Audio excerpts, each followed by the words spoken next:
रोका जाएगा। सारे स्कूलों को लगेगा कानूनी पॉइंट दे रहे हैं हम, और कानूनी पॉइंट से रोक सकते हैं, स्कूलें नहीं भरेगी और हमारा विरोध पहुंच जाएगा। राजस्थान में हमने एक लेटर बनाया, उसमें लिखा, श्रीमान अध्यक्ष महोदय, फीस निर्धारण कमेटी शिक्षा संकुल जयपुर विषय आवश्यक विसंगतियों का निराकरण कर अवगत कराने बाबत आप इन विसंगतियों का निराकरण करा दे। आप द्वारा 17/8/2014 को जो सूचना मांगी गई वो सूचना भरने के क्रम में।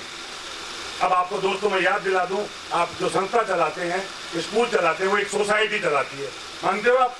और सोसाइटी के नियमानुसार मीटिंगें करनी पड़ती है। आप करें चाहे नहीं करें अलग बात है, पर कागजों में होती है। और आपके बड़े फैसले वो सोसाइटी लेती है, आप नहीं लेते। एज ए सेक्रेटरी आप उसके होते हो, लेकिन बड़े फैसले कानून में वो सोसाइटी लेती है। अगर मैं दूसरी भाषा में बात करूं तो सोसाइटी का मतलब विधान मंत्री परिषद, मुख्यमंत्री वसुंधरा राजे कोई भी फैसला लो कहती खुद ही है, और उसको मंत्रिमंडल में जाके अप्रूव करना पड़ता है। मानते हो आप? यही कानून में आपकी सोसाइटी होती है। हमने उसी सोसाइटी को यूज किया कि आज दिनांक इतने को विद्यालय प्रबंधन कार्यकारिणी की एक मीटिंग रखी गई। उस मीटिंग में आपके द्वारा दिए गए 8 पेज के प्रपत्र को भरने के बारे में विस्तार पूर्वक चर्चा की गई। क्या कानून नहीं है? ये करना चाहिए हमको। नंबर 1, विस्तार पूर्वक चर्चा करके फीस एक्ट को पढ़ा गया, जो 25 अगस्त 2013 को लागू हुआ। उसके तहत जो नियम बने 19 सितंबर 2013 को, वो पढ़े गए। उन नियमों के बनने के बाद सरकार ने एक पहला आदेश निकाला 14/11/2013 को, जिसमें ये लिखा है कि प्राइवेट विद्यालयों की फीस का निर्धारण किया जाना है, लेकिन जो स्कूल 24 से 30,000 मिडिल स्कूल तक संचालित है, जो उच्च प्राथमिक स्तर तक संचालित है, अगर वो 24 से 30,000 फीस देती हैं, और जो सीनियर सेकेंडरी तक संचालित है वो 2000 मतलब जो स्कूल मिडिल तक संचालित है वो 2000 मासिक और 24,000 वार्षिक, और जो सीनियर सेकेंडरी संचालित है वो 2500 मासिक और 30,000 वार्षिक फीस देती है। उनके ऊपर की स्कूलों को फीस का निर्धारण किया जाएगा। हमने आपका ये पत्र भी पढ़ा। फिर इन्होंने जब RT एक्ट लागू हुआ राजस्थान में, तो 1 जून 2009 को एक लेटर निकाला। इनको लगा कि स्कूलें पता नहीं क्या फीस बढ़ा देंगी, प्राइवेट स्कूलें, हमसे RT पता लेने के लिए। तो 1 जून 2009 को डायरेक्टर माध्यमिक शिक्षा निदेशक की अध्यक्षता में 6 आदमियों की एक कमेटी बनाई। उस कमेटी ने कम से कम 20 नियमों का हवाला दिया। आपके मान्यता के नियम, आपके सोसाइटी के नियम, CBSE से NOC के नियम, माध्यमिक शिक्षा बोर्ड से मान्यता के नियम, CBSE बोर्ड से मान्यता के नियम, इन सब का हवाला देते हुए कमेटी की अभिशंसाओं के आधार पर ये कमेटी इस निश्चय पर पहुंची है कि स्कूलों की फीस कितनी बढ़े। वो ऑर्डर निकाला उन्होंने 1 जून 2009 को। उसमें लिखा कि जो स्कूलें जिला लेवल पे चल रही हैं वो 27.5% फीस हर साल बढ़ा सकती है। जो स्कूलें संभाग स्तर पे चल रही हैं वो 30.5% बढ़ा सकती है, और जो राजधानी में चल रही है वो 33.5% फीस बढ़ा सकती है। ये सरकार ने आदेश निकाला। हमने कहा हमने आपका ये आदेश भी पढ़ा। उसके बाद में आपके द्वारा दिए गए 4 प्रपत्र, सबसे पहले आपको ध्यान है तो मुनाफाखोरी नहीं करने का एक प्रपत्र भरवाया था जयपुर वालों से, हमसे यहाँ भी भरवाया होगा शायद, हमने वो पढ़ा। फिर आपसे जून में सूचना मांगी गई थी फीस कमेटी द्वारा, वो भी पढ़ी हमने।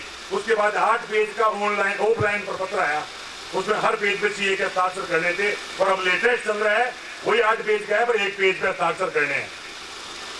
मुझे नहीं कहना चाहिए, पर फिर छोटी सी बात बीच बीच में समझाने के लिए ले आता हूँ। हमारे एक संगठन ताली बजा रहे हैं, हमने 8 पेज के प्रपत्र को कम करा दिया। मैं भाई क्या कम कराया? बोले 1 पे करा दिया साइन।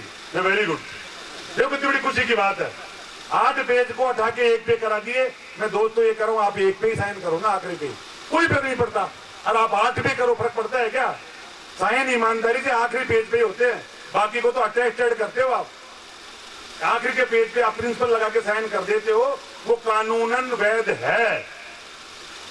लेकिन हमारे उन साथियों ने ये नहीं पूछा उस फीस कमेटी से कि किस कानून में लिखा हुआ है कि CA के पेज पे हस्ताक्षर कराएं। किस कानून में बताइए मुझे, वो कोई कानून नहीं है। लेकिन नहीं पूछा।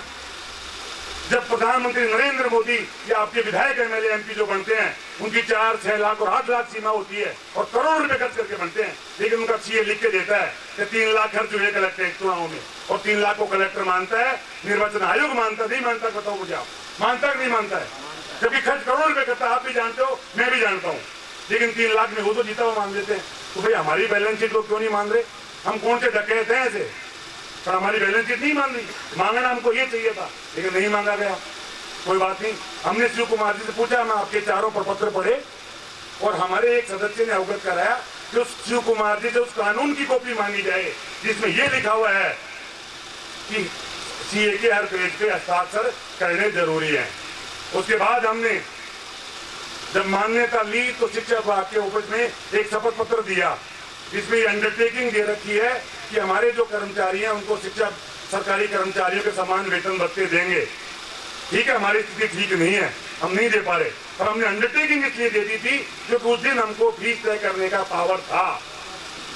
आपने अगर किसी के पैसे आप किसी से पैसा उधार मांग रहे हो और घर में बच्ची की शादी हो तो चाहे वो दे नहीं दे, लेकिन आप इस आधार पे खर्चे तय कर लेते हो कि यार 20,000 तो रामलाल से आने हैं, 30,000 इसकी सैलरी आनी है, 10,000 की जमीन बेच देंगे, है कि नहीं बताओ मुझे आप। हमने इसलिए अंडरटेकिंग दी थी क्योंकि उस दिन हमको फीस तय करने का अधिकार था। हमने सोचा हम ऐसे ऐसे बच्चे बढ़ाएंगे, ऐसे ऐसे फीस बढ़ाएंगे, ये सुविधा बढ़ाएंगे और इन टीचर्स को सरकारी कर्मचारी समान वेतन भत्ते दे देंगे। इसलिए हमने अंडरटेकिंग दे दी।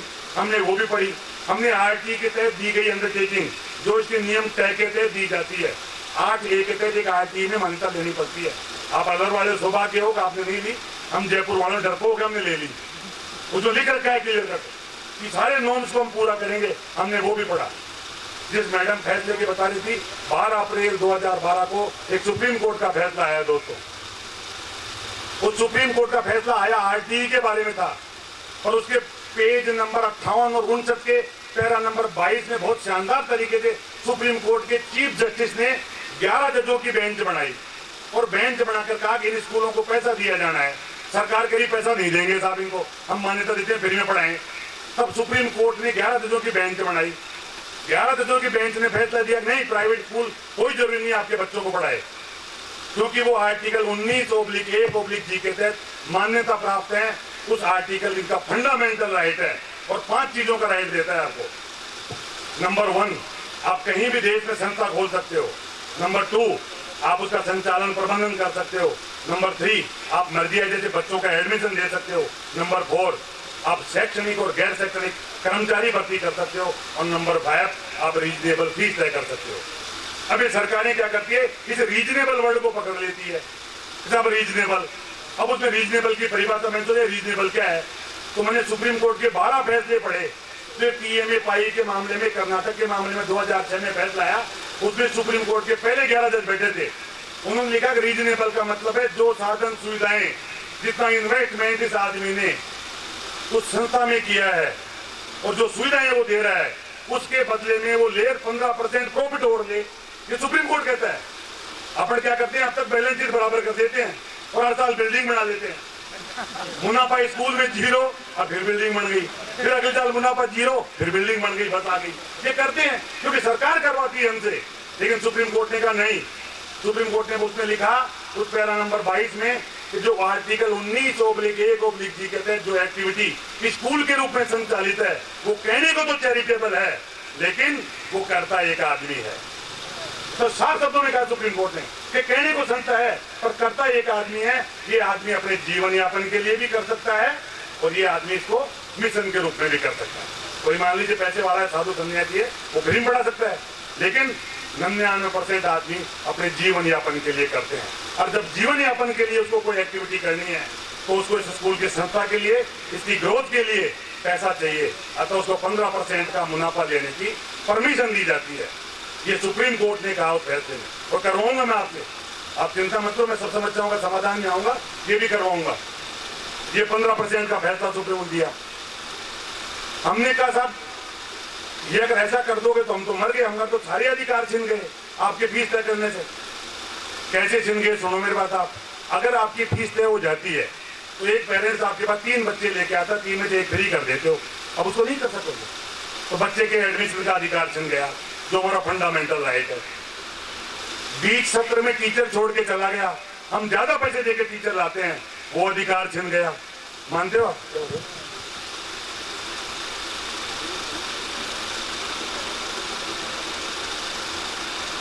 आप बोर हो जाओ तो ताली बजा देना, यूं करके ऐसे ताली बजाना यार, जोश आता रहे।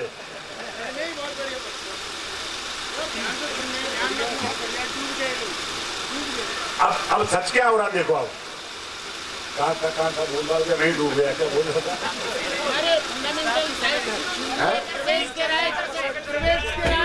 कोई स्कूल में क्वालिटी देनी है, कोई कंपनी आई सब मैं प्रोजेक्टर लेके आया हूँ, मैं सीडी के द्वारा पढ़ाई कराता हूँ। अब दुर्भाग्य देखिए आपने तो फीस तय कर रखी है, अब इसका पैसा हम कहाँ दे? तो क्वालिटी एजुकेशन भी बाधित हो गई। ऐसे हमने पांचों के पांचों अधिकारों को तोड़ने का जुगाड़ निकाल लिया। तो हमने ये लिखा एक आ जाओ कंप्लेंट की। अब सुप्रीम कोर्ट का 16 अप्रैल 2014 को एक फैसला आया उड़ीसा के मामले में, जिसमें एक स्कूल की डीएवी स्कूल की पेरेंट्स ने शिकायत कर दी और उसकी फीस कम कर दी।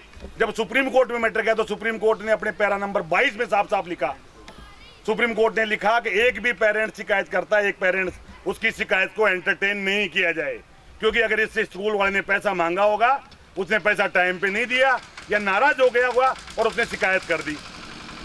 ये सुप्रीम कोर्ट ने कहा उस मामले में। तो हमने ये कानून भी ढूंढा, भाई एक पेरेंट्स शिकायत नहीं कर सकता, उचित हो जाएगा, क्योंकि वो पेरेंट्स किसी के बहकाया भी हो सकता है और किसी का परेशान किया भी या बदला लेने के लिए भी कर सकता है। ये सारे कानून लिख के हमने शिव कुमार जी को चिट्ठी बनाई। अब आप देखिए, हमने चिट्ठी 6 तारीख को डाली रजिस्टर्ड एडी से। अब हमको लगा एक चिट्ठी तो शिव कुमार जी को भेज देते हैं ताकि उनको सूचना नहीं दी जाए। और ये कानून है, मैं आपको जीत दिला के आज कह रहा हूं, यह कानून का तरीका। यही चिट्ठी आपको बहुत बड़ी जीत दिलाने वाली है। 19 सितंबर से पहले केस दायर हो चुका है चिट्ठी पे, और वकील हंस रहा था, यार शर्मा जी बहुत जोरदार दिमाग लगाया, साले शिव कुमार को उल्टी मुंह पटक दोगे। हमने सूचना नहीं दी, हमने चिट्ठी लिखी शिव कुमार जी को और रजिस्टर्ड एडी कराई। अब रजिस्टर्ड एडी का फायदा क्या होता है? उसको दर्ज करना पड़ता है, उसको खो नहीं सकता। हमने देखा स्कूल वाले चिट्ठी कैसे लिखेंगे, हमने खुद ही लिख के डाल दी वेबसाइट पे, कृपया उतार कर भेज दे। तो आपको लिखना भी नहीं, गलती भी नहीं लिखना, सारे कानून आ गए। हमने बीच में 6 चिट्ठियां गलत लगा दी। चिट्ठी का ऊपर तो वही और अंदर माल अलग लिख दिया। शिव कुमार जी तो होशियार थे जज, लेकिन वो थोड़ी तुम्हारे बाप भी बैठे हैं दुनिया में, उन्होंने क्या किया, उस लेटर का जवाब भी वही दे दिया। हमने अंदर राम राम कह रहे वो रावण रावण कह के भेज दिए। हमने उस लेटर को कोर्ट में लगा दिया, साहब ये चिट्ठी देखो 6 तारीख की क्या लिखा हमने, और शिव कुमार जी का जवाब देखो क्या है। तो वकील बोला यार सब पागल थोड़ी है, जज कैसे दे रहा है। मैंने देख लो साहब, ये देख लो साहब, दिख रहा है आपके सामने।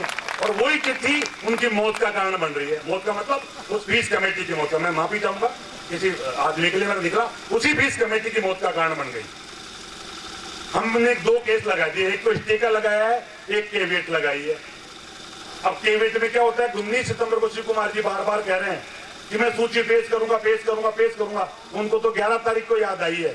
अगर आप मेरी वेबसाइट पढ़ रहे हो तो मैंने 9 तारीख को लिख दिया कि शिव कुमार जी मैक्सिमम क्या कर सकते हैं, वो आपकी मान्यता समाप्त की सिफारिश कर सकते हैं। मान्यता का उठाने के पावर नहीं है, शिव कुमार जी को मान्यता समाप्त करने के पावर एक्ट में नहीं है, वो सिर्फ आपकी सिफारिश कर सकते हैं। अब सिफारिश से कैसे मान्यता निरस्त होती है, जो देखो शिव कुमार जी पहले लिखेंगे सरकार को, साहब अमेरिकन इंटरनेशनल स्कूल ने मुझे सूचना नहीं दी इसलिए इनकी मान्यता समाप्त कर दी जाए। वो लिखेगा डीओ को। अब डीओ क्या करता है कानून में, देखो प्रक्रिया है, एक प्रोसीजर है। डीओ पहले मुझे नोटिस देगा कि माननीय शिव कुमार जी से एक पत्र प्राप्त हुआ है जिसमें उन्होंने अवगत कराया है कि उन्होंने आपसे सूचना मांगी, आपने उनको सूचना नहीं दी। अब मैं क्या जवाब दूंगा, मैं वो लेटर लगाऊंगा, साहब मैंने उनसे पत्र लिखकर मेरे सूचना समझ नहीं आई तो मैंने पत्र लिखकर उनसे मार्गदर्शन मांगा था, उनका मार्गदर्शन आता तो मैं जवाब दे देता। अब उनसे मार्गदर्शन मिलवा तो मैं जवाब दे दूंगा, ये अब दे देता हूं जवाब। तो डीओ क्या लिखेगा, वो जवाब देने को तैयार हो गए, वापिस जवाब भेज देगा उसके पास। तो मान्यता तो नहीं गई ना, नंबर आ जाओ। अब कोर्ट में जाएंगे, अब कोर्ट में जाके क्या करें, वो कोर्ट को सूची पेश करेंगे। साहब जो कोर्ट को क्यों पेश कर रहे हैं मैं बता दूं, आप सब डरते हो कोर्ट क्या इस केस को मॉनिटर कर रहा है, देख रहा है। कोर्ट इनसे हर महीने रिपोर्ट मांगता है कितनी स्कूलों की फीस तय हुई, उसमें रिपोर्ट दे रहा है। कोर्ट में केस करने नहीं जा रहा। जैसे बच्चों का रेगुलर अपना एग्जाम लेते हैं तो बच्चे को डर नहीं लगता, और आप बच्चे तेरा तो एग्जाम लूंगा कल आना, आप ये कह दो बच्चा घबरा जाएगा बेचारा। तो आप क्या कर रहे हो, ये कोई मित्तल जी के कहने से नहीं भर रहे लोग, ये गलतफहमी है। कोई गलतफहमी फैला सकता है पर सच ऐसा नहीं हो रहा। सच क्या हो रहा है कि वो लोग देखे यार कोर्ट में गई पता नहीं क्या होगा, वो समझ नहीं पा रहे कोर्ट क्या है। कोर्ट तो मॉनिटर कर रहा है। अब हमने क्या उसने कैवियट लगा दी, यानी हमको बिना सुने फैसला नहीं दे।